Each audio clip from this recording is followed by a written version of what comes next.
I've always found it interesting when people give their autobiographies because they often make it much more orderly than life ever was.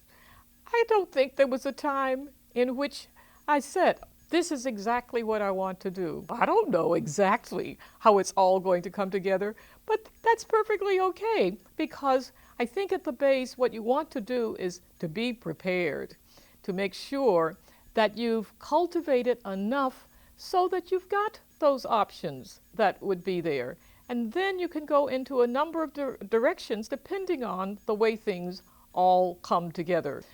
I was sitting in my office. I was a faculty member at the University of Wisconsin, and I get this call. It says, the White House is calling. And my first response, not to the person, but in my mind was saying, houses don't call. So I don't know what this could be about.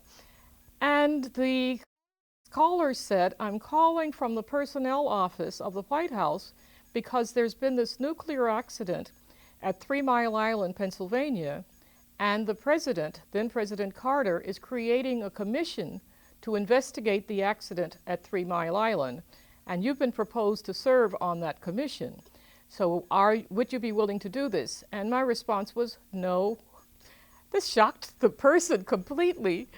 And so I said, go ahead, I'm sure you've got other people on your list. And so called the rest of the people. By that afternoon, the phones were ringing all over the place. My front office was trying to reach me, and they said, the White House is calling, they really want to talk with you. And they did reach me, and they said, no, we want you, the president wants you on this commission to investigate the accident. And I said, well, all right. And then they said, and we're going to tell you the other people. It was intriguing to me. That's when I learned of how diverse in terms of backgrounds were the people on that commission. And I said, I agreed to do it. And in fact, it became one of the greatest experiences I've ever had. What made it possible for me to do this was the fact that I said, I can learn. I was not a nuclear engineer. I had not then had all of the background that might have been useful in certain cases, but neither did the other members of that commission. We represented a variety of experiences, and we said, listen, we will make no recommendation for which we all are not fully comfortable and knowledgeable. We have to have the knowledge about that.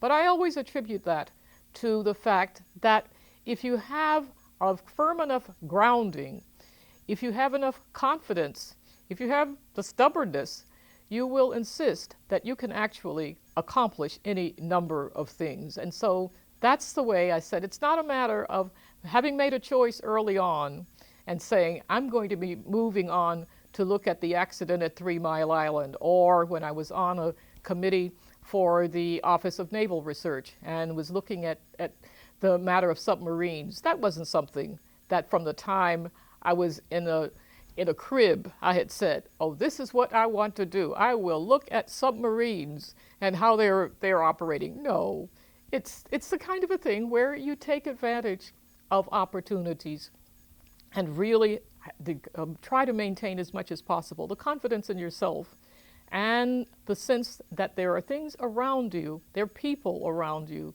you can learn from. And those are the things that make a difference.